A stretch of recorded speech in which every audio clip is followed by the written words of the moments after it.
மீட்பெரும் நம்முடைய இரட்சகருமாகிய ஆண்டவராகிய இயேசு கிறிஸ்துவின் நாமத்தில் அந்த மாலை கூடி வந்திருக்கிற உங்களை ஒருவரை அன்போடு கூட வாழ்த்தி வரவேற்கிறேன். எரேமியா தீர்க்கதரிசன புத்தகத்தில் 1ஆம் அதிகாரம் 11-12 வசனங்களை இந்த மாலை வேளையிலே நாம் தியானத்துக்காக எடுத்துக்கொள்வோம். பின்னும் கர்த்தருடைய வார்த்தை எனக்கு உண்டாகி, அவர், எரேமியாவே, நீ என்னத்தை காண்கிறாய் என்று கேட்டார். வாதுமை மரத்தின் கிளையை காண்கிறேன் என்றேன். அப்பொழுது கர்த்தர், நீ கண்டது சரியே, என் வார்த்தையை தீவிரமாய் நிறைவேற்றுவேன் என்றார். ஆண்டவர் சொல்லுகிறாரு, எரேமியாவை பார்த்து முதலாவது ஒரு கேள்வி கேட்குறாரு. இந்த எரேமியா தீர்க்கதரிசியை பார்த்து கேட்குற கேள்வி என்னதுன்னா, நீ என்னத்தை காண்கிறாய் என்று சொல்லி கேட்கிறார். அப்பொழுது அவன் சொல்கிறான், நான் வாதுமை மரத்தின் கிளைகளை காண்கிறேன் என்று சொல்லுகிறான். ஆண்டு சொல்றாரு, நீ கண்டது சரியே. அப்படியா இருந்தால் என் வார்த்தையை நான் தீவிரமாக நிறைவேற்றுவேன். இன்றைக்கு செய்தியினுடைய தலைப்பு, தேவன் தம்முடைய வார்த்தையை தீவிரமாய் நிறைவேற்றுவார். மனிதர்களிடத்திலே சில நேரங்களிலே நாம் வார்த்தைகளை எதிர்பார்த்து அவைகள் நடக்கும் என்று நினைக்கிறோம். அவைகள் நடந்தேறுகிறது.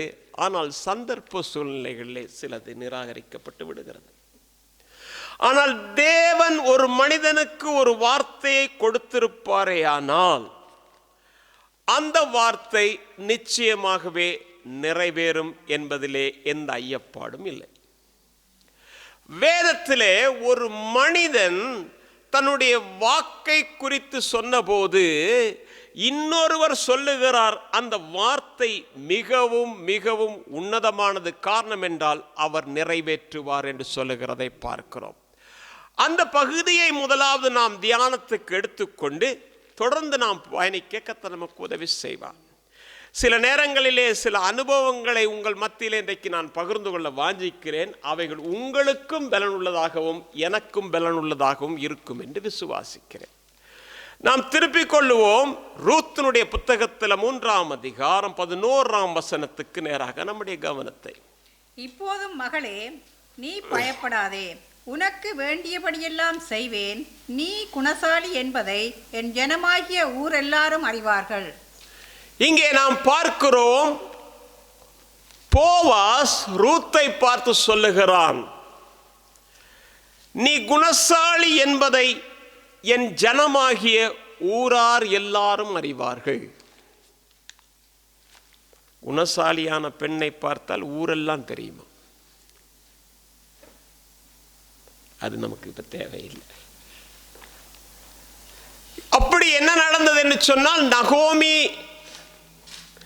தன்னுடைய 2 மக்களோடும் கூட, மக்லோன் கிளியோன் என்று சொல்லப்படுகிற 2 மக்களோடும் கூட, எலிமெலேக்கு என்று சொல்லப்படுகிற தன் கணவனோடு கூட இருந்து பெத்லெஹேமில் இருந்து மோவாப் தேசத்துக்கு போனாள் என்று சொல்லி பார்க்கிறோம். மோவாப் என்று சொல்லும் பொழுது ஆண்டவர் சொன்னார் என்னன்னா, நீங்க வேதத்தில் வாசித்து பார்ப்பீங்க தெரியும். உபாகமத்தின் புத்தகம் 23ஆம் அதிகாரம் 3ஆம் வசனத்தில் 10 தலைமுறைக்கு கர்த்தருடைய ஆலயத்துக்குள்ளே வர முடியாதவர்கள் தான் அவர்கள். 10ஆம் தலைமுறை வரைக்கும் என்னென்ன கர்த்தருடைய சபைக்கு உட்படலாகாது. அப்படி புறக்கணிக்கப்பட்ட ஒரு இடத்துக்கு இவள் போகிறாள். அங்கே போன போது நான் நினைக்கிறேன் அவர்களுடைய கலாச்சாரத்தோடு கூட பின்னி பிணைக்கப்படுகிறாள். அங்கே தன் பிள்ளைகளுக்கு என்ன செய்கிறாள் என்று சொன்னால், ஏற்ற துணைகளை தெரிந்து கொண்டாள். மனரம்யமான வாழ்க்கை நடந்து கொண்டிருக்கும் போது திடீரென்று எலிமெலேக்கு மரித்து போனான். அவன் மரித்து போன கவலையோடு இருக்கிற நேரத்தில் அவனுடைய 2 குமாரரும் மரித்து போனார்கள். ஏன் எதற்கு என்பது எனக்கு தெரியாது. ஆனால் மரித்து போனதுக்கு பிறகு அந்த வீடு ஒரு இருளடைந்த வீடாக இருக்கிறது. அந்த வீட்டுக்குள்ளே வெளிச்சம் இல்லை. அதாவது நம்பிக்கையற்ற ஒரு சூழ்நிலை, எதிர்காலம் என்ன என்று தெரியாத ஒரு நிலை. அந்த நிலையிலே அவர்கள் அங்கே வாழ்ந்து கொண்டிருக்கிறார்கள். திடீரென்று நகோமி தன் மருமக்களை பார்த்து சொல்லுகிறாள், பெத்லெஹேமிலே அப்பம் கொடுக்கிறார்கள் என்று சொல்லி கேள்விப்படுகிறேன்.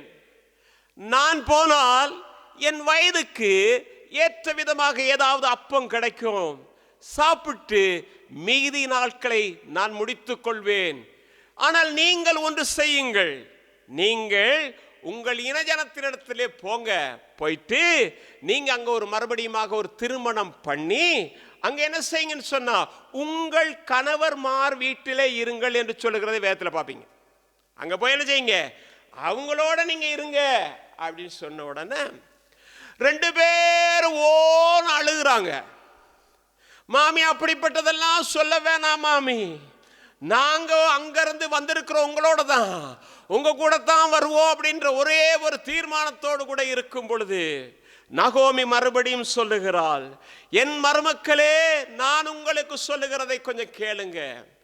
நான் இப்பொழுது திருமணம் முடித்து ஒரு பிள்ளையை பெற்று அந்த பிள்ளையை வளர்த்து அதை உங்களுக்கு மறுபடியும் திருமணமாக்கி கொடுப்பதென்றால் நடக்கக்கூடிய காரியம் இல்லையே. அவ்வளவு காலம் வாழ முடியுமா? அதே வேளையில் இப்பொழுது உங்களுடைய வயது எல்லை என்ன என்று சொன்னால் இப்பொழுதே அது தாமதமாகிவிட்டது, இனி என்ன நடக்க போகிறது? எனவே நீங்கள் புறப்பட்டு போங்கள் என்று சொன்னபோது புத்தி தெளிந்தவளாக 2 மருமக்கள் நல்லவங்க தான், 2 மருமக்களும் நல்லவங்க தான். ஏன் தெரியுமா? புருஷன் இல்ல, மாமியை விட்டுட்டு ஓடல, மாமிக்கு விரோதமா வரல. ஏன்னா ரூத்தை குறித்து சொல்லும் பொழுது நீ குணசாலி என்று சொல்லுகிற அளவுக்கு இருந்தா அந்த 2 பேரும் அப்படித்தான் இருந்திருப்பாங்க. என்ன நடக்கிறது? அவ சொன்னா, சரி மாமி நான் போகிறேன் என்று போகிறா. போகும்போது நீங்க வேதத்துல பார்ப்பீங்கன்னா தெரியும், 1:15 பார்ப்பீங்கன்னாக்கும் என்ன எங்க போறா? நகோமி சொல்றா, இதோ உன் சகோதரி தன் ஜனத்தினிடத்திலும் தன் தேவர்களிடத்திலும் புறப்பட்டு போகிறாள். தன் ஜனத்தினிடத்திலும் தன் தேவர்களிடத்திலும் புறப்பட்டு போகிறாள். அருமையான கர்த்தருடைய பிள்ளை, அன்பான தேவ ஜனமே, எனவே நீயும் உன் சகோதரியின் பிறகே போ என்று சொல்லுகிறதை நாம் பார்க்கிறோம். அப்ப என்ன நடக்குது என்று சொன்னால் ரூத் சொல்றா, மாமி எங்கள் ஜனத்தோடும் எங்கள் தேவர்களோடும் இருந்த போதுதானே நீங்கள் எங்களை அங்கிருந்து பிரித்து கொண்டு வந்தீர்கள். நாங்கள் அங்கிருந்து வந்தோம், வந்தது இடத்துல இப்படி ஒரு காரியம் நடந்து போச்சு. ஆனாலும் நான் ஒன்று சொல்லுகிறேன், நீ போகிற இடத்துக்கு நானும் வருவேன், நீ இருக்கிற இடத்துக்கு நானும் அங்கத்தான் இருப்பேன். நீ எந்த இடத்துல இருந்து மறிக்கிறையோ அதே இடம் தான் எனக்கும், உன் ஜனம்தான் அதாவது என் ஜனமாயிருக்கும். ஆனால் கடைசியாக ஒன்று சொல்லுகிறார், நான் விட்டு வந்த அந்த தெய்வத்தின் இடத்திலே நான் போகிறதல்ல, உன் தெய்வம் தான் என் தெய்வம் என்று அறிக்கை செய்கிறார். நான் அங்கிருந்து தான் வந்தேன், மறுபடியும் அங்க நான் போக மாட்டேன். என்ன நன்மை கிடைக்குது தீமை கிடைக்குதெல்லாம் எனக்கு தேவையில்லை. என் சகோதரி நன்மையை நாடி போயிருக்கலாம், ஆனால் நான் போக மாட்டேன் என்று சொல்லுகிறார். உறுதியான தீர்மானம். ஒருவேளை அவள் நினைச்சிருப்பேன் தெரியுமா, காலம் இன்றைக்கு இப்படிப்பட்ட ஒரு சூழ்நிலையிலே எங்களை வைத்திருந்தாலும் கூட எகிப்திலிருந்து புறப்பட பண்ணின எங்கள் தேவன் தம்முடைய வல்லமை நிமித்தமாக எனக்கு ஒரு வாழ்வை ஏற்படுத்துவார் என்கிற உள்ளத்தின் ஆழத்திலே ஒரு விசுவாசம் இருந்திருக்கலாம் என்று கூட நான் நினைக்கிறேன். அருமையான கர்த்தருடைய பிள்ளை, அன்பான தேவ ஜனமே, இன்றைக்கு மாலை கூடி இருக்கிற கர்த்தருடைய பிள்ளையே, நாம் சந்தர்ப்பத்துக்கு ஏற்ற விதமாக நம்முடைய நிலைமைகளை மாற்றுகிறதல்ல, அழைக்கப்பட்ட அழைப்புக்கும் தெரிந்து கொள்ளுதலுக்கும் பாத்திரவான்களாய் நடக்கத்தக்கதாக நம்முடைய வாழ்க்கையை மாற்றிக்கொள்ள வேண்டும். நீங்க பார்த்தீங்கன்னா 15-16 வசனங்களை நீங்க பார்ப்பீங்க. அப்ப என்ன நடக்குன்னு சொன்னா 2 பேரும் புறப்பட்டு வர்றாங்க. புறப்பட்டு வந்தா இப்ப என்னது? சாப்பிடணும், வாழ்க்கைக்கு ஏதாவது செய்யணும். ரூத் எழும்புனா சொன்னா, மாமி தேவன் கொடுத்திருக்கிற கட்டளைகளிலே ஒரு கட்டளை என்ன தெரியுமா?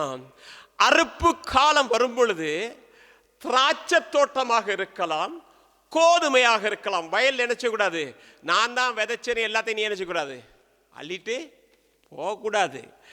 ஏழைகளுக்கு என்று கொஞ்சத்தை சிந்த வேண்டும், விட்டு விட வேண்டும் என்று சொல்லி கர்த்தர் எவ்வளவு இரக்கமுள்ள தேவன் தெரியுமா?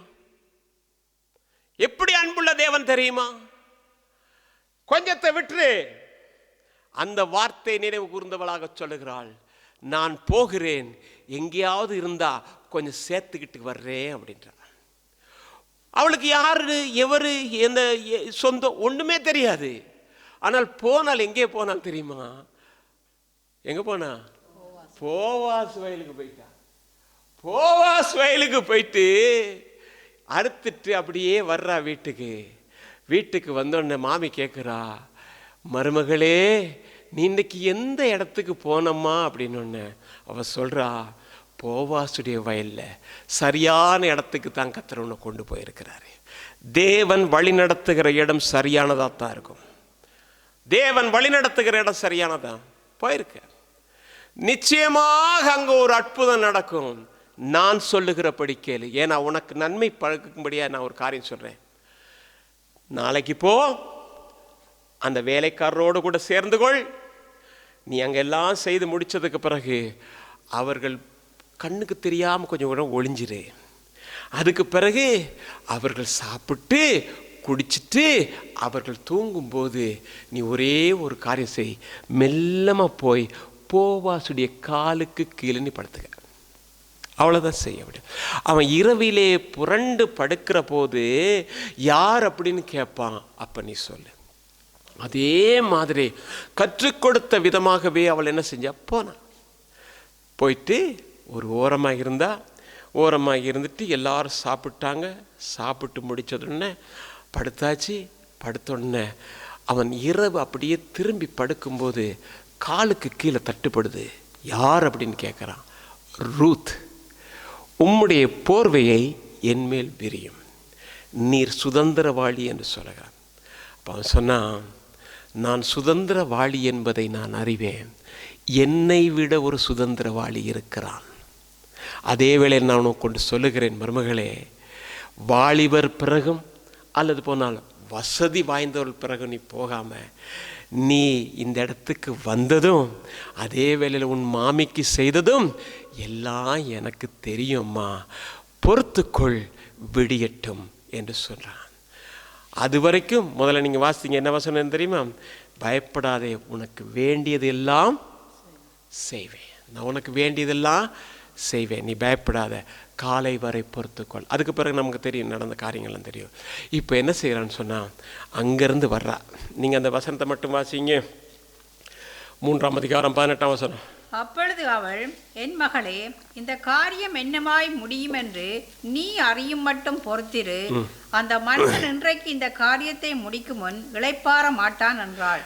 எப்படி மாமி சொல்றா, அந்த மனுஷன் இன்றைக்கு இந்த காரியத்தை முடிக்கும் முன் இளைப்பாறவே மாட்டான், நீ கொஞ்சம் பொறுத்துக்கொள், நீ கொஞ்சம் பொறுத்துக்கம்மா அப்படின்னு சொல்றான். அருமையான கர்த்தருடைய பிள்ளை, அன்பான தேவ ஜனமே, நீங்க எசேக்கியேல் தீர்க்கதரிசன புத்தகத்துல 17ஆம் அதிகாரம் 24ஆம் வசனத்தை வாசிக்கும் பொழுது வாசிங்க. அப்படியே கர்த்தராகிய நான் உயர்ந்த விருட்சத்தை தாழ்த்தி தாழ்ந்த விருட்சத்தை உயர்த்தினேன் என்றும், நான் பச்சையான விருட்சத்தை பட்டுப்போக பண்ணி பட்டுப்போன விருட்சத்தை தழைக்க பண்ணினேன் என்றும் வெளியின் விருட்சங்களுக்கு எல்லாம் தெரிய வரும். வெளியின் விருட்சங்களுக்கெல்லாம் தெரிய வரும். கர்த்தராகிய நான் இதை சொன்னேன், இதை நிறைவேற்றினேன் என்று. இப்ப வெளியின் விருட்சங்களுக்கெல்லாம் ஒன்று தெரியும், என்னவென்று சொன்னால், ரூத்துடைய வாழ்க்கை பட்டு போன ஒரு மரம்.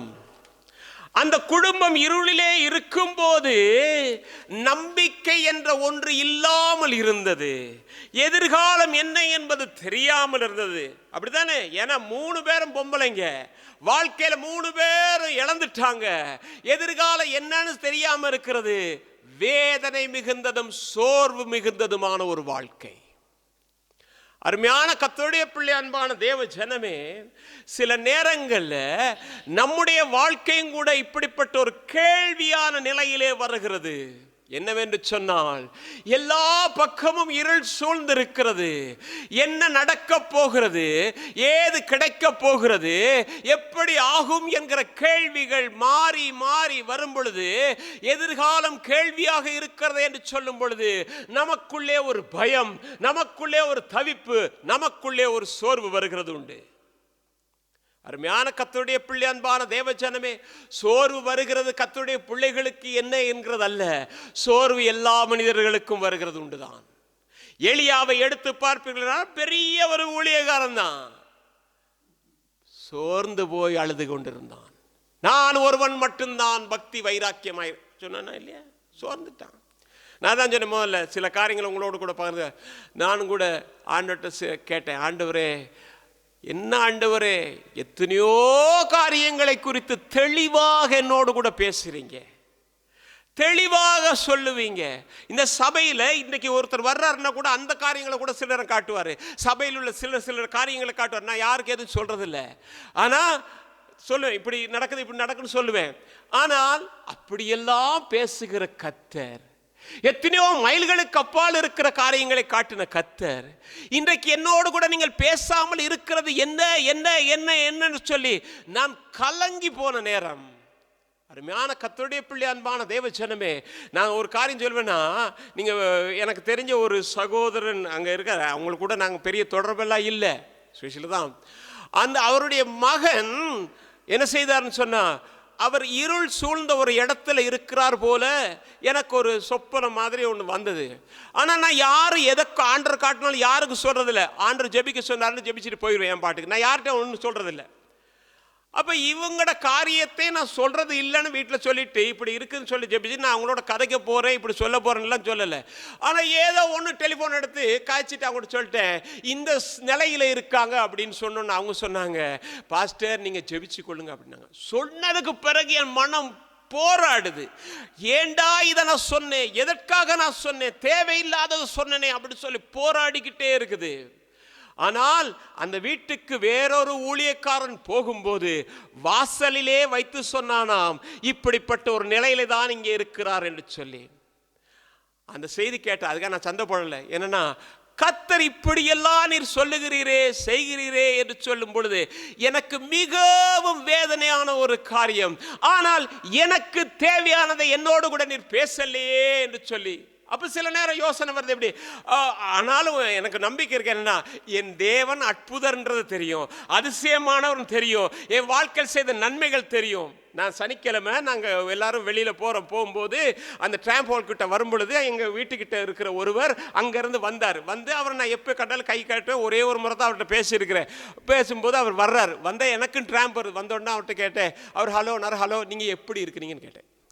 எப்படி இருக்குன்னு கேட்டால் இங்கே உள்ளவன் என்ன சொல்லுவான், நல்லா இருக்கிறேன், இல்லைன்னு சொல்லிட்டு போய் அலஸ் குத்துன்னு போவான் தானே. இவர் சொன்னார், இடுப்பு ஆப்ரேஷன் பண்ணிட்டேன்னார். இடுப்பு ஆப்ரேஷன் பண்ணி இப்போ அப்படின்னா அப்போ நான் சொன்னேன், ட்ராம்ப் வருது, நான் பேர கதைக்கிறேன். அப்போ நான் நினச்சேன், ஆண்டவரே இந்த ஆப்ரேஷன் பண்ணவங்க ஊசி அடித்தவங்கெல்லாம் எப்படியெல்லாம் இருக்க, இது வரைக்கும் இதில் ஒன்றும் இல்லாமல் நீர் நடத்துகிறீரே என்ன, இதே சூழ்நிலை தான் நான் வந்தேன், ஆனால் எனக்கு இப்படிப்பட்ட ஒரு காரியம் செய்திருக்கிறீரே, நீர் அற்புதர் தானே அப்படின்னு நினச்சிட்டு போனேன். போயிட்டு அப்பையும் கேட்குறேன், ஆண்டவரே நீர் பேசாமல் இருக்கிறது என்ன ஆண்டவரே, நீர் பேசாமல். ஏன்னா கர்த்தர் எவ்வளோ அற்புதம்லாம் செய்தார்னா. இன்னொரு காரியம் சொல்கிறேன், நான் வேலைக்கு சேர்றதெல்லாம் உங்கள்கிட்ட சொல்லியிருக்கேன். வேலைக்கு நான் சேர்றதுக்கு முன்னதாக நாங்கள் எங்கே போனாலும் என்ன சொல்லுவோம், சம்பளத்தை பற்றி கதைப்போம். அப்போ நான் வீட்டில் தம்பிகிட்ட சொன்னேன், தம்பி எவ்வளவு சம்பளன்றதெல்லாம் சரியாக எழுதித்தா, நான் அந்த டொச்சில் பிழை இல்லாமல் அவங்களுக்கு சொல்கிறதுக்குன்னு எல்லாம் பாடமாக்கிட்டு நான் போய் சொல்லணும் அப்படின்னு எல்லாம் ரெடி ஆகிக்கணும். அங்கே போனால் அவங்க என்ன செஞ்சிட்டாங்க, அவர் இல்லை, அவர் வந்த பிறகு தான் முடிவு சொல்லிவிட்டாங்க. நானும் சொல்லிட்டேன் டிசம்பருக்கு முதல்ல வரமாட்டேன்ட்டேன். இப்போ அப்படிப்பட்ட ஒரு சூழ்நிலை. அங்கேருந்து திருப்பி அவரை காலையில் கண்டுடன் அவர் சொன்னார், நல்ல செய்தி வரும் அப்படின்னு சொன்னார். வீட்டுக்கு வந்தால் இரவு வந்துச்சு, என்னது கான்ட்ராக்ட் வந்துருச்சு. கான்ட்ராக்ட் வந்த உடனே அவங்க அனுப்பிக்கிட்டே இருந்தாங்க, நானும் சைன் பண்ணாமல் இருந்தேன், தொடர்ந்து அனுப்பிக்கிட்டே இருந்தாங்க. இவங்கெல்லாம் சொன்னாங்க, ஓ குறைஞ்ச சம்பளத்துக்குனால தேடுறாங்க அப்படின்னு. நல்லா கவனிச்சிங்க. இப்போ சொல்கிறேன், 2024 ஜெல்மோலி மூடுறாங்க. ஜெல்மோலி 2024 கடைசியில் மூடுறாங்க. மூடும்போது மார்ச் முடிஞ்சு ஏப்ரலில் சம்பளம் 135 ரூபா கூட்டுறாங்க எனக்கு. இது எத்தனை, 8 மாதத்துக்கு தான் கிடைக்கும். 135 ரூபா கூட்டுறாங்க. ஆனால் சாப்பாட்டுக்கு அங்கே எவ்வளோ கழிப்பாங்கன்னு சொன்னால், கொரோனாவுக்கு முன்னதாக 400 ஃப்ராங்க், கொரோனாவுக்கு பின்னதாக 300 ஃப்ராங்க். இந்த புதிய இடத்துல எவ்வளோ கழிக்கிறாங்கன்னா 130 ரூபா கழிக்கிறாங்க. அப்போ இவங்கெல்லாம் சொன்னாங்க, அப்போ எனக்கு அது பெரிய ஒரு பிரச்சனையாக தோணலை. ஏன்னா அந்த பழைய சம்பளம், அந்த மார்ச் மாதம் வாங்கின வரைக்கும் உள்ள சம்பளம் எனக்கு போட்டிருக்காங்க. அப்படியா இருந்தால் 135 ரூபா தான் குறைவு. அப்ப கணக்கு பண்ணி பார்த்தா என்னன்னா, அந்த 300 ரூபாயில சாப்பாட்டுக்கு போனா 170 ரூபா மிச்சம் அப்படின்னு நான் என்ன திருப்திப்படுத்தி நான் அதை பற்றி ஒண்ணுமே யோசிக்கல. என்னன்னா 2 வருஷம் தானே வேலை செய்யணும், போனா போட்டு அப்படின்னு போனா. அருமையான கர்த்தருடைய பிள்ளை, அன்பான தேவச்சனமே, இந்த மே மாதம் அவர்கள் சொன்ன ஒரு காரியம் என்ன தெரியுமா? இந்த 130 ரூபாயை இனிமேல் நாங்கள் கழிக்க மாட்டோம், இதை உங்கள் சம்பளத்தோட கூட்டுகிறோம். நான் இழந்தது வெறும் 5 பிராங்க் தான். ஆனாலும் என்னுடைய மொத்த சம்பளத்தை நீங்க பார்ப்பீங்க, அந்த ஜெல்மோன்ல வாங்கினதுக்கு ஒரு நாள் அப்படி வாங்கினது இல்லை, அதை விட கத்தருக்கு. அப்ப நான் ஆண்டவர் சொன்னேன், இந்த ஏழையினுடைய எல்லாத்தையும் நீங்க ஆசீர்வதித்து என் வாஞ்சியெல்லாம் நிறைவேற்றி என்னை திருப்திப்படுத்துகிற தேவனே, ஏன் இன்னும் என்னோடு பேசவில்லை என்ற ஒரு கதறல் எனக்குள்ளே இருந்தது. இந்த செய்தி ஆயத்தப்படுத்தும் போது நான் தம்பிட்டு சொன்னேன், எனக்கு இந்த செய்தி கொண்டு போறதுக்கு எந்த விதத்திலும் எல்லாம் முடியலப்பா அப்படின்னு. ஏனென்றா என் வார்த்தையை உறுதிப்படுத்துவேன், தீவிரமாய் நடப்பிப்பேன் சொல்லுகிறாரு. ஆனால் எங்கே என்கிற ஒரு கேள்வி. அதுதான் என்ன நடந்ததுன்னா, ஒரு சாட்சி கேட்டேன். பாஸ்டர் சுந்தரம் அவர் பாஸ் பண்ணிட்டாரு. நல்ல பிகாம் பாஸ் பண்ணி முடிஞ்ச உடனே சுந்தரத்துடைய தகப்பனார் சொன்னாராம், உன் மகன் இவ்வளவு அழகாக பாடம் பாஸ் பண்ணி இருக்கிறான்ப்பா, அவனை அனுப்பு, நான் பேங்க்ல வேலை போட்டு கொடுக்கிறேன். பேங்க்ல வேலை போட்டு கொடுக்குறீங்க? சரி. இவர் உடனே அப்ளை பண்ணாரு, போனார் இன்டர்வியூக்கு போன உடனே அவங்க சொன்னாங்களாம், உங்களுக்கு இப்படியெல்லாம் இருக்கு, உங்களுக்கு என்னத்தை இன்டர்வியூ வைக்க இருக்குது, உங்களுக்கு வேலையில் ஜாயின் பண்ண தான் சொல்லணும், ஆனாலும் ஒரு 5 இலக்க ஒரு இதை நீங்கள் கூட்டிட்டு வாங்க, ஒரு இதுக்கு சாதாரணமாக ஒரு இன்டர்வியூன்றதுக்காக நீங்கள் கூட்டிட்டு வாங்கன்னு கொடுத்தாராம். இவர் அந்த 5 இலக்கங்களையும் கொண்டு போய் கூட்டிட்டு கொண்டாந்து கொடுத்தாரு. அவங்க சொன்னாங்களாம், நீங்கள் என்னமோ அவசரத்தில் டென்ஷன் ஆயிட்டீங்க, அதனால இது பிழையா இருக்கு தம்பி, இன்னொரு முறை போயிட்டு அது சரியா செஞ்சுட்டு வாங்க அப்படின்னு. மறுபடியும் போனா மறுபடியும் வேற ஒரு நம்பர் பிழை கொண்டாந்து கொடுத்தாரு. அவங்க சொன்னாங்க, இப்பயும் பிழை தம்பி, நீங்க பதட்டத்தில் இருக்கிறீங்க, இன்னொரு முறை முயற்சி பண்ணிப்பாங்க. 3வது முறை போனாராம். 3வது முறை என்ன செய்தாரு சொன்னா, அதே மாதிரி பிழையா கொண்டாந்தாரு. அவங்க சொன்னாங்களாம், இதுக்கு மேல ஒன்றும் செய்யலாது, இப்போதைக்கு நீங்க என்ன செய்யலாம்னா இந்த வேலையில ஜாயின் பண்ண முடியாது. சரின்ட்டு அவர் அங்கிருந்து வர்றாரு, அழுதுகிட்டே வர்றாரு. எதுக்குன்னா வேலை கிடைக்கலன்றதுக்கு அழலையா, இந்த 5 இலக்கத்தை எனக்கு கூட்ட முடியாமல் போயிடுச்சு அப்படின்னு வந்த உடனே வீட்டில் உள்ளவங்கெல்லாம் நினச்சிருக்கிறாங்க, பாஸ்டர் இவர் அப்போ பாஸ்டர் இல்லை, அழுதுகிட்டு வர்றாரு. அப்படியா இருந்தால் இவருக்கு பேங்க்கில் என்ன செஞ்சிருச்சு, வேலை கிடைச்சிருச்சு, ஆனந்த கண்ணீர் விடுறாரு அப்படின்னு சொல்லும்போது அவர் சொன்னாராம், வேலை எனக்கு கிடைக்கல, 5 நம்பர் என்னால் கூட்ட முடியலை, 5 இலக்கத்தை என்னால் கூட்ட முடியல கதறாரு. அவருடைய தகப்பன் ஒரு கர்த்தருக்கு பயந்த ஒரு மனுஷன். ஏய், இவ்வளவு படிச்ச உனக்கு அது தெரியாதா, புத்தி ஒன்றும் கேட்கல. நானா இருந்தா அதான் கேட்டிருப்பேன். கர்த்தருக்கு பயந்தவன், நிதானத்தோடு கூட சந்தர்ப்பங்களில் கர்த்தருடைய பிள்ளைகள் தெரிந்து கொள்ள வேண்டிய ஒரு காரியம் என்ன தெரியுமா, எந்த ஒரு சந்தர்ப்பத்திலும் பேசும்போது எந்த ஒரு வார்த்தையும் காயப்படுத்தாதபடிக்கு அது கனமுள்ளதாக இலகுவான வார்த்தையாக அவர்களை சேரும்படியாக பேசணும். அவர் என்ன தெரியுமா செஞ்சாராம், தகப்பன் பாய எடுத்துட்டு வாங்க, எடுத்துட்டு வந்து விரிச்சாங்களாம்.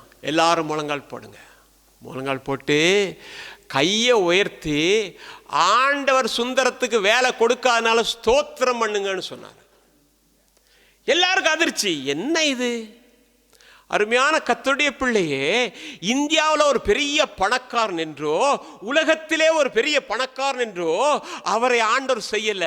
நீ படிச்ச படிப்பு வச்சு இப்படி வரலான்னு சொல்லல. என்ன தெரியுமா, கோடான கோடி லட்சக்கணக்கான கோடான கோடி ஜனங்களுக்கு அள்ளி வழங்குகிற ஆசீர்வாதத்தை அவர் மூலமாக கர்த்தர் கொடுத்தார். கடைசி வரைக்கும் அந்த கனமான ஊழியத்தை செய்ய கிருபை செய்தார். தேவனுடைய திட்டங்கள் யாரும் அறிய முடியாதது. ஏன் ஆண்டவரே படிக்காமலே எடுத்திருக்கா, இல்ல படிக்க வைத்து ஆசீர்வதித்து உயர்வான நிலையிலே அவரை கொண்டு வந்தார். அவருக்கு மிஞ்சினது ஒன்றுதான், ஒரு ஜிப்பா ஒரு வேஷ்டின் தான். ஆனா உலகத்துல பலர் இன்னைக்கு என்ன செஞ்சிருக்காங்கன்னா அவர் மூலமாக ஆசீர்வாதங்களை பெற்றார்கள். அருமையான கர்த்தருடைய பிள்ளை, அன்பான தேவஜனமே, அந்த ஊழியக்காரன் சொல்லும்போது இன்னொரு சாட்சி என்ன தெரியுமா, தாவீது ஆலயம் கட்டணும்னு விரும்பினான், அவன் எல்லாவற்றையும் சவதரித்து வைத்திருந்தான். ஆனால் என்ன தெரியுமா நடந்தது, நீ கட்ட முடியாதுன்னு ஆண்டவர் சொல்லிட்டாரு. ஆலயம் தானே கட்டணும், நீ கட்ட முடியாது. ஆனால் அந்த இடத்துல அவர் சொன்ன ஒரு காரியம் என்னுடைய உள்ளத்தில் அப்படி தொட்டது என்னன்னா, உன் கற்ப பிறப்பாகிய உன் மகனே இதை கட்டுவான் என்று சொன்னாரு. அப்படியா இருந்தா தாவீது நினைக்கல என் மகன் கட்டுவானு, என் மகன் செய்வானு. உள்ள வீட்டுக்குள்ள சரியான போராட்டம், பதவியை யார் எடுக்கிறதுன்னு அதோனியா நினைக்கிறான், நான் போய் எடுப்பேன் அப்படின்னு.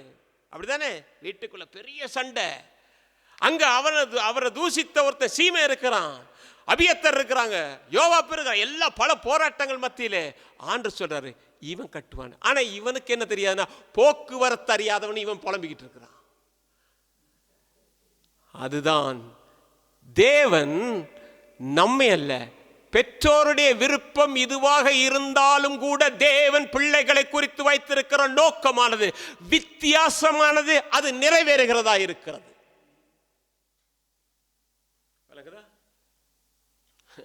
நான் நினைக்கலாம், ஆனால் தேவன் வரையறுத்து வைத்திருக்கிறார், உன் மகன் ஆலயத்தை கட்டுவான்.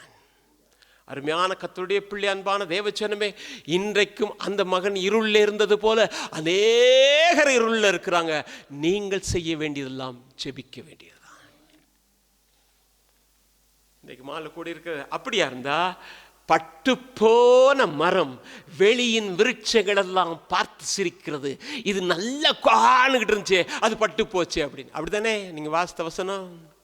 ஆனா ஆண்டு சொல்ற, பட்டு போனதைத்தான் நான் தழைக்க பண்ணுவேன். நம்பிக்கை இல்லாமல் சூழ்நிலைகள் எல்லாம் பாதகமாக இருக்கிறது, எல்லாம் இருளாக இருக்கிறது.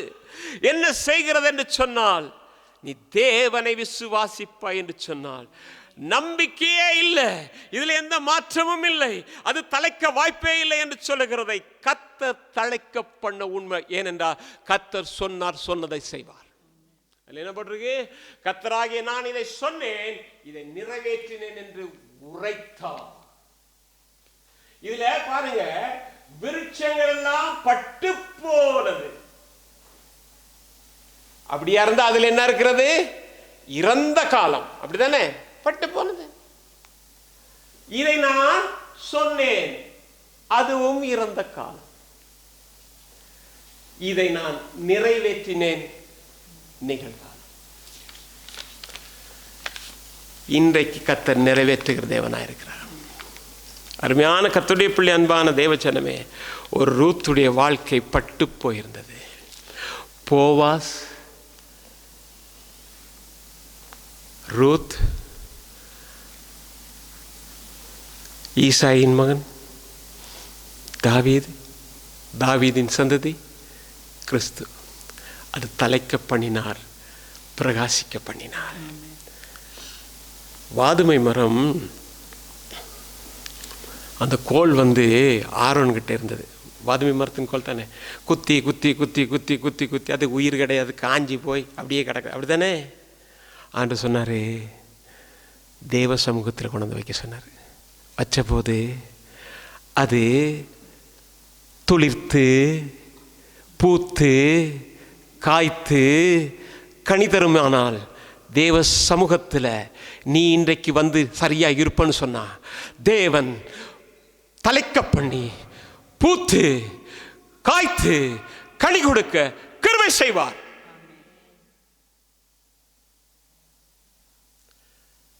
அருமையான கர்த்தருடைய பிள்ளை, அன்பான தேவஜனமே, ரூத் 4:17 அயல் வீட்டுக்காரி நகோமிக்கு ஒரு ஆண் பிள்ளை பிறந்தது என்று சொல்லி வாழ்த்தி அதற்கு ஓபேத் என்று பேரிட்டாங்க. இன்றைக்கு தேவன் அப்படிப்பட்ட அதுதான் சங்கீதக்காரன் சொல்லும்போது சொல்றான். சங்கீதம் 20:4-5 வாசிங்க. அவர் உமது மன விருப்பத்தின்படி உமக்கு தந்தருளி உமது ஆலோசனைகளை எல்லாம் நிறைவேற்றுவாராக. நாங்கள் உமது ரட்சிப்பினால் மகிழ்ந்து எங்கள் தேவனுடைய நாமத்திலே கொடியேற்றுவோம். உமது வேண்டுதல்கள் எல்லாம் கர்த்தர் நிறைவேற்றுவாராக. என்னது? அவர் உமது மன விருப்பத்தின்படி உமக்கு தந்தருளி உமது ஆலோசனைகளை எல்லாம் நிறைவேற்றுவாராக.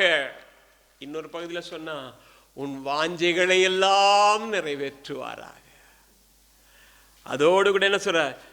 நாங்கள் எங்கள் தேவனுடைய நாமத்தினாலே கொடியேற்றுவோம், அவர் வேண்டுதல்களை எல்லாம் நிறைவேற்றுவார்.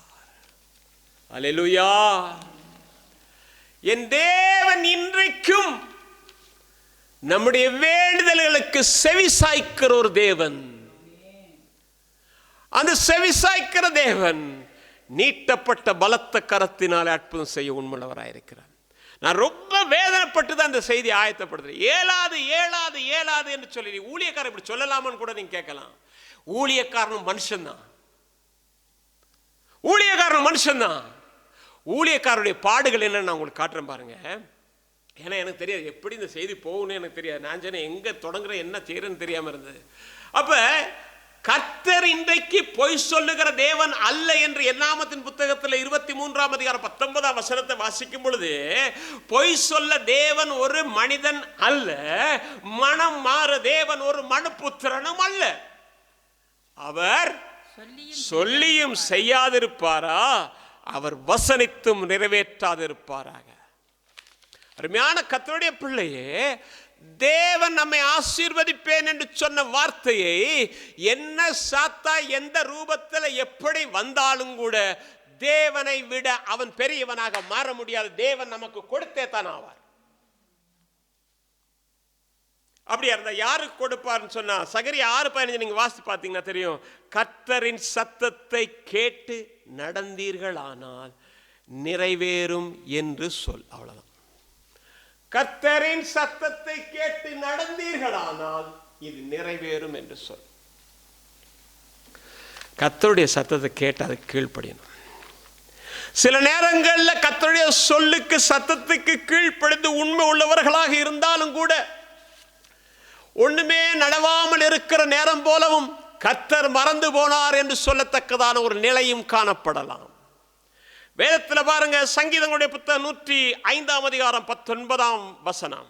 கர்த்தர் சொன்ன வார்த்தை நிறைவேறும் அளவும் அவருடைய வசனம் அவனை புடமிட்டது. கர்த்தர் சொன்ன வார்த்தை நிறைவேறும் அளவும்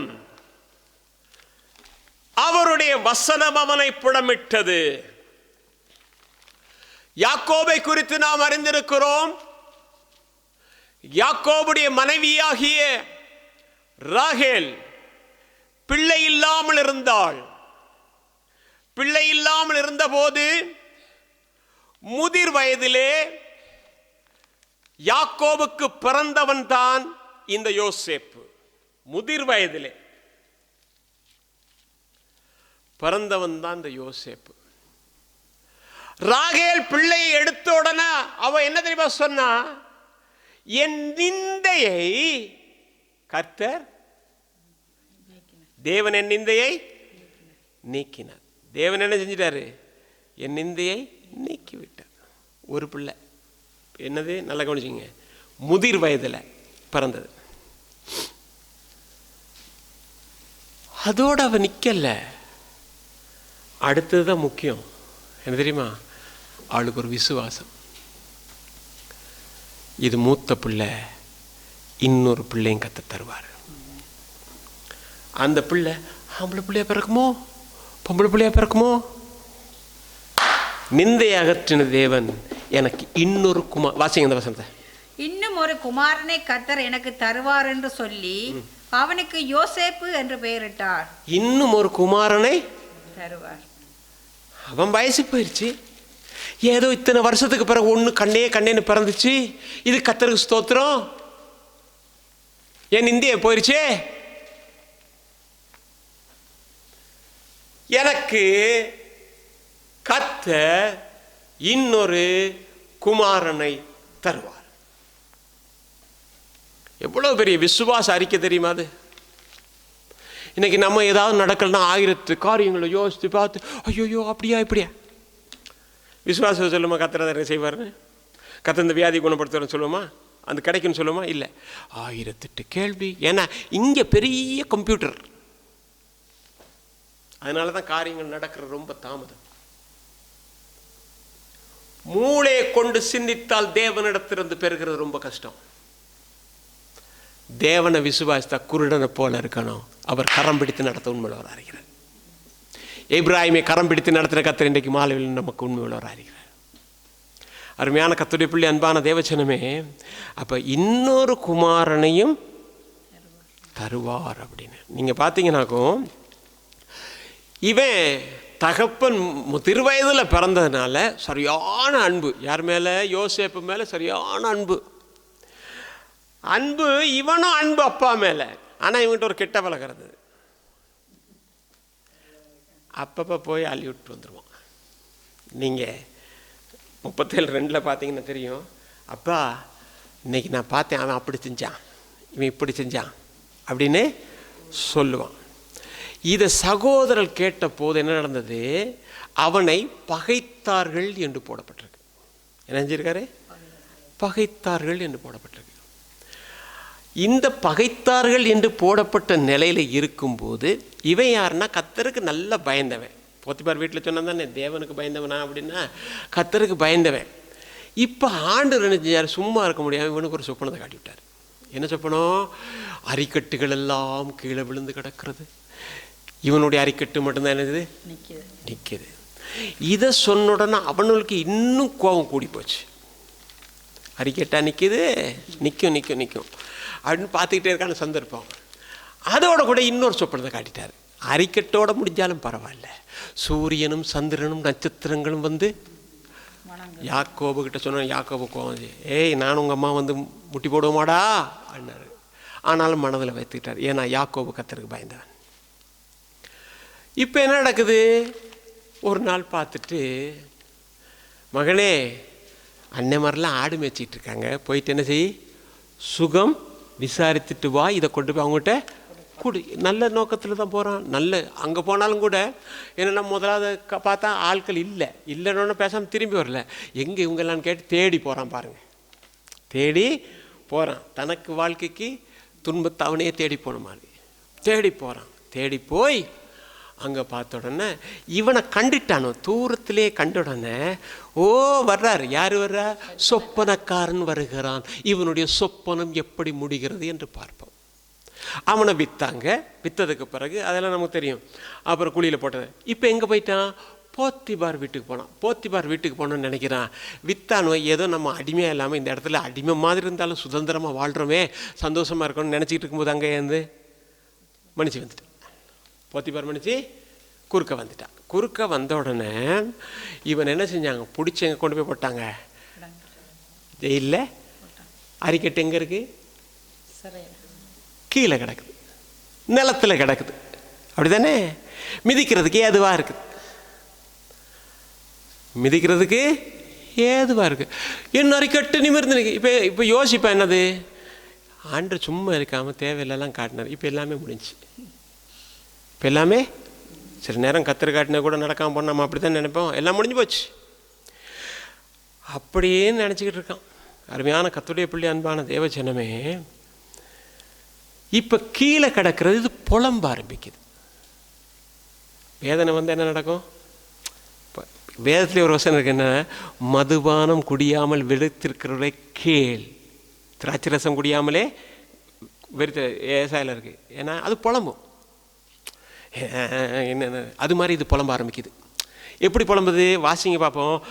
40ஆம் அதிகாரம் 15ஆம் வசனம். நான் எபிரேயருடைய தேசத்திலிருந்து களவாய் கொண்டு வரப்பட்டேன். என்னை இந்த காவல் கிடங்கில் வைக்கும்படிக்கும் நான் இவ்விடத்தில் ஒன்றும் செய்யவில்லை என்றும் சொன்னான். என்னது? இப்ப கீழே கிடக்குது. அரிக்கட்டு எங்க கிடக்குது? கீழே கிடக்குது. கிடந்து புலம்புது. எப்படின்னா, இந்த இடத்துல நான் வர்றதுக்கு ஒண்ணுமே செய்யலையே, இது அநியாயமா வந்த இடமே.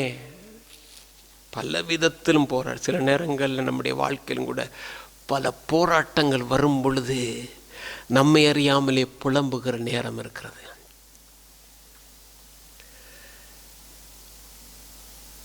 அருமையான கர்த்தருடைய பிள்ளை, அன்பான தேவஜனமே, இந்த புலம்பிக்கிட்டு இருக்கிறான். புலம்பிக்கிட்டு இருக்கும்போது அங்கே 2 பேரை பார்க்குறான். அவங்க 2 பேரை பார்த்தா என்னது பாருங்க, வாசிங்க 6-7. காலமே யோசேப்பு அவர்களிடத்தில் போய் அவர்களை பார்க்கும்போது அவர்கள் கலங்கி இருந்தார்கள். அப்பொழுது அவன் தன் எஜமானுடைய வீட்டிலே தன்னோட காவல் பண்ணப்பட்டிருந்த பார்வோனுடைய பிரதானிகளை நோக்கி, உங்கள் முகங்கள் என்று துக்கமாய் இருக்கிறது என்ன என்று கேட்டான். நல்ல கவனிங்க. இவன் என்ன சந்தோஷமா இருக்கிறான்? அப்படித்தானே? இவன் சந்தோஷமாவா இருக்கிறான்? இவனே வேதனையில் இருக்கிறான். போயிட்டு பார்க்குறான். அவர்களை பார்க்கும் பொழுது அவர்கள் கலங்கி இருக்கிறார்கள். எப்படி? முதல் வசனம் கலங்கி இருக்கிறார்கள். அப்புறமேல என்ன தெரியுமா சொல்கிறான்? அவங்களை நோக்கி, நீங்கள் ஏன் இன்றைக்கு துக்கமாக இருக்கிறீங்க? ஏன் இன்னைக்கு? இதுதாங்க ஊழியக்காரன் நிலைமை. இதுதான் ஊழியக்காரனுடைய நிலைமை. அவன் துக்கம் அனுபவிக்கலாம், அவன் வேதனையே சுமந்திருப்பான். பார்க்கிறவன் கலங்கி இருக்கிறானா, துக்கமாக இருக்கிறானா, அவனை திடப்படுத்துறதுக்காகத்தான் இந்த கனமான ஊழியத்தை கற்றுக் கொடுக்குறார். ஆனால் என்னது, ஊழியக்காரனா அப்படின்ற நிலையில் அதை பற்றி ஒரு பிரச்சனை இல்லை. அது அவர்கிட்ட இருக்கு மிச்சம். நான் ஒன்றும் பயப்படுறதில்லை. அதுக்கு பொஞ்சாதியாக இருக்கலாம், புள்ளியாக இருக்கலாம், சகோதரனா சகோதரி யார, அங்கே கணக்கு இருக்குது. கணக்கு அங்கே தான் இருக்குது. ஆனால் பயப்படுறது. ஆனால் என்னது, தாடிப்பட்டு தான் வேதனையோடு இருந்தாலும் கூட, ஐயோ ஆடுகள் இப்படி இருக்குதே அப்படின்றது இந்த ஊழியக்காரனுக்கு இருக்குது. நீங்கள் பார்த்தீங்கன்னாக்கும், யோவா அப்சலோமை கொன்னுட்டான். தாவீது சொன்னா, பிள்ளையாண்டானை மெதுவாக நடத்து அப்படின்னு சொன்னான். கொன்னுட்டான். கொன்னுட்டு வீட்டுக்கு வர்றான். தாவீது என்ன செஞ்சிட்டு இருக்கிறான்? நீங்க பாத்தீங்கன்னா 19ஆம் அதிகாரம் 2 சாமுவேல் 19:4 வாசிங்கன்னா, ராஜா தன் முகத்தை மூடிக்கொண்டு மகா சத்தமாய், என் மகனாகிய அப்சலோமே, அப்சலோமாகிய என் மகனே, என் மகனே என்று அலறிக் கொண்டிருந்தான். எனவே அழுகிறான். இவனால அவன் காட்டுக்கு போனான், வேதனை அனுபவிச்சான், புள்ளதான். ஆனாலும் பெத்த பாசம் என்ன தெரியுமா சொல்லுது? மெதுவா நடத்துன்னு. இப்ப செத்தோம் நான் அழுகிறான் பாருங்க. ஒரு இடத்துல, உனக்கு பதிலா நான் செத்து இருந்தா நல்லா இருந்திருக்குமேடா. புள்ள பாசம். அவ்வளவு கெடுதல் செஞ்சிருந்தாலும் புள்ளதான் அழுகிறான். யோவா படுறான். பார்த்துட்டு, நானும் பிரதானிகள் எல்லாரும் செத்திருந்தா இன்னைக்கு நீ சந்தோஷமா இருந்திருப்ப இல்லையா? அப்சலோம் மட்டும் உயிரோடு இருந்திருந்தா உனக்கு திருப்தியா இருந்திருக்கும். ஆனா உனக்காகத்தானே போய் அவனை கொன்னது. வாசிங்க அந்த வசனத்தை. 2 சாமுவேல் புத்தகம் 19:6-7 வாசிங்க. அதிபதிகளும் சேவகரும் உமக்கு அற்பமானவர்கள் என்று இன்று விளங்க பண்ணுகிறீர். அப்சலோம் உயிரோடு இருந்து நாங்கள் அனைவரும் என்று செத்து போனால் அப்பொழுது உம்முடைய பார்வைக்கு நலமாயிருக்கும் என்று இன்று அறிந்து கொண்டேன். இப்போதும் எழுந்திருந்து வெளியே வந்து உம்முடைய ஊழியக்காரரோட அன்பாய் பேசும். போதும். இங்க என்னது? வேதனை. இங்க என்னது? கண்ணீர் தொடச்சிக்கிட்டு இருக்கான். சொல்றான் அப்சலோம், வெளியில வந்து அன்பா பேசு. உன் பிள்ளை செத்ததை பத்தி இல்லை, அன்பா பேசு. முடியுமா அது? இதுதான் ஊழியக்காரன் நிலைமை. விளையாட்டு இல்லைங்க. என்னன்னு சொல்லல, இன்றைக்கு உலகத்தில் இருக்கிற எந்த ஊழியக்காரனாக இருந்தாலும் உள்ளுக்குள்ள பல காயங்கள் இருக்கும். ஆனால் வெளியில் காயம் கட்டுறவர்களாய் தான் மாறுவாங்க.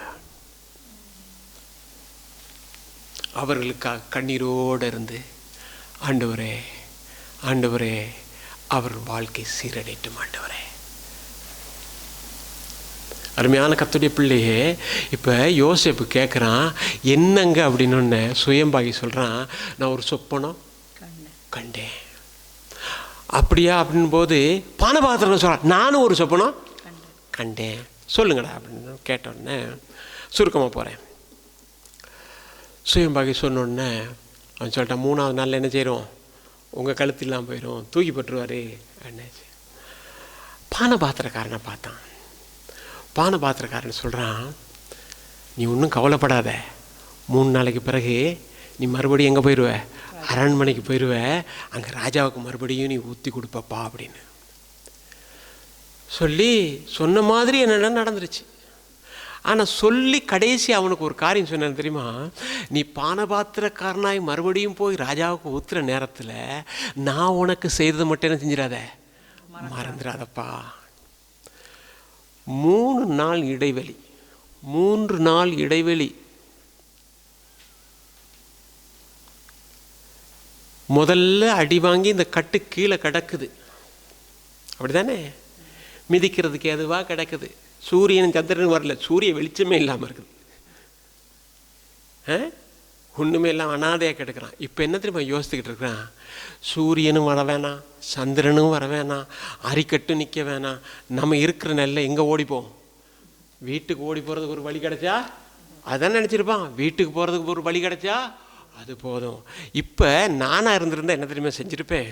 சுயம்பாய்க்கு இப்படி ஒரு காரியம் நடந்துருச்சு, இவனையாவது கர்த்தர் காப்பாற்றினார். எதுக்கு தெரியுமா? ஹல்லேலூயா, என் காரியத்தை கொண்டு போய் ராஜா கிட்ட சொல்கிறதுக்காக கர்த்தர் என்ன ஹல்லேலூயா. அப்படி தானே நினைப்போம், அப்படி தானே ஸ்தோத்திரம் பண்ணுவோம். இவனை பாதுகாத்ததே எனக்காகத்தான், ஆண்டவரை எனக்காகத்தான். இது குறுக்கு வழியில் தான் யோசிக்குது. எப்படி? இவன் மூலமாக போய் ராஜா கிட்ட ஆபிரகாம் குழந்தை இல்லாமல் இருக்கும் சாரா சொன்னான், பேசாமல் இருந்தா இருக்கு நம்ம வீடு கட்டுறதுக்கு. யாரு இருக்கா? கட்டிடுவோம். தேவ திட்டம் அது அல்ல, குறுக்கு வழி தேவ திட்டம் அல்ல.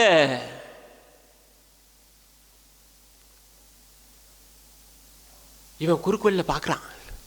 ராஜா கிட்ட போயிட்டு அவர் சொன்னா கேட்பாரு, என்னது? நான் இப்படித்தான், நானும் சுயம்பாகி இருந்தோமா, இருக்கும்போது சொப்பனம் கண்டோமா, அவனுக்கு சொன்ன மாதிரி ஆயிடுச்சு, எனக்கு சொன்ன மாதிரி. யாரு? யோசேப்பா? கூட்டு வாப்பாப்பா அவனை. சரியாப்பா, நீ போ, நீ நல்லவனா இருக்க, அனுப்பி விட்டுருவான். இவன் நினைவு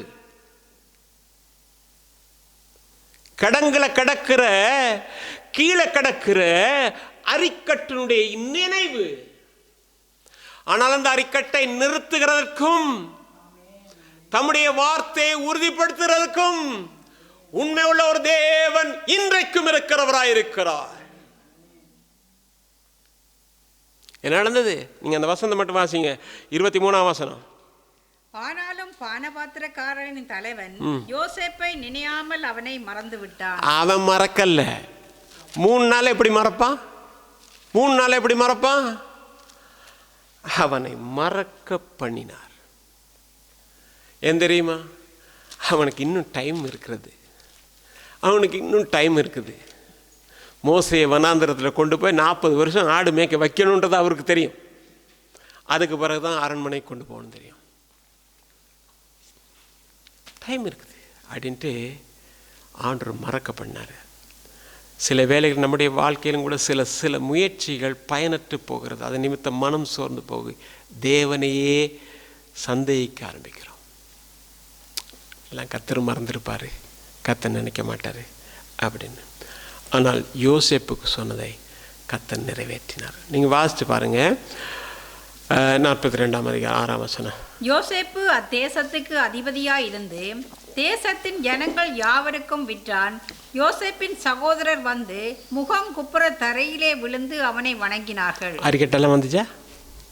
இது நின்றுச்சா? இது நிற்குது, டம்முன்னு விழுது. எப்போ? எத்தனையோ வருஷத்துக்கு பிறகு நடக்குது. எத்தனையோ வருஷத்துக்கு பிறகு தேவன் ஒரு வார்த்தையை வெளியில் விட்டார்னாக்கும் நிறைவேற்றாமல் போக மாட்டார்.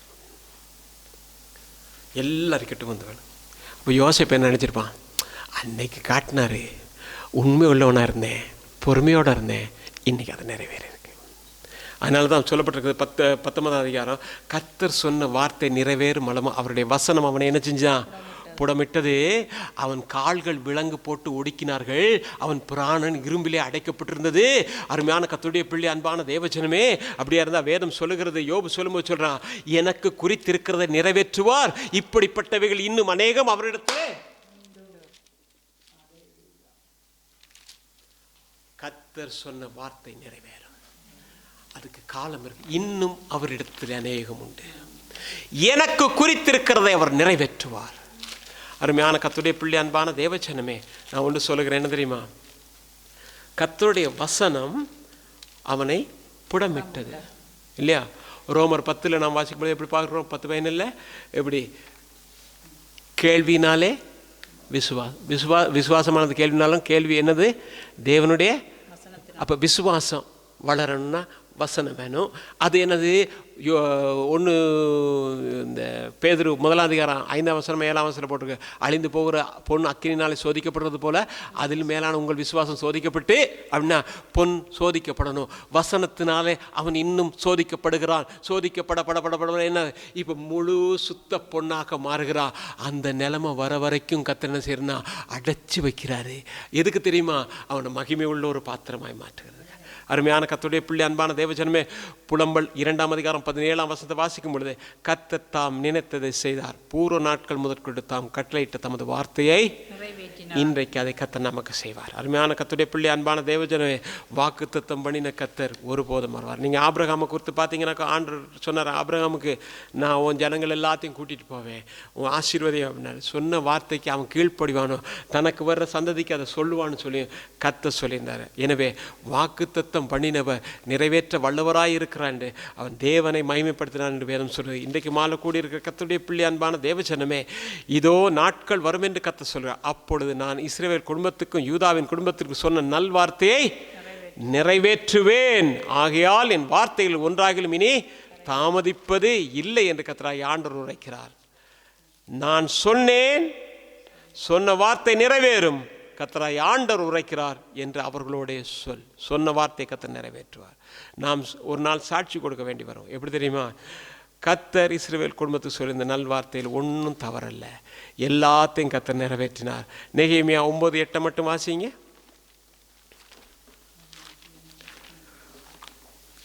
9:8.